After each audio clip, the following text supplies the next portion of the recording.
Hello guys, nandito tayo sa lote natin sa San Matthew, Norsagaray, Bulacan. Yan, tanim tayo ng mga papaya dito sa Asoy.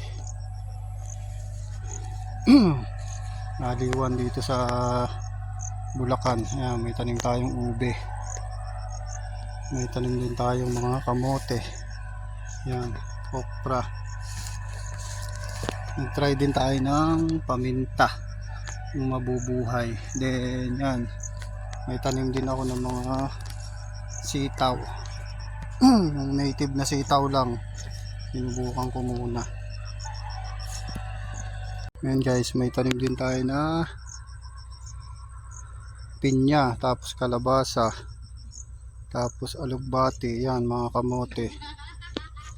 Pagka nagtagal-tagal yan, harvest tayo. Kaya lang payat, abunuhan ko pa. May papaya. May tanim din tayong malunggay. Yan, nagpapla tayo ng lupa.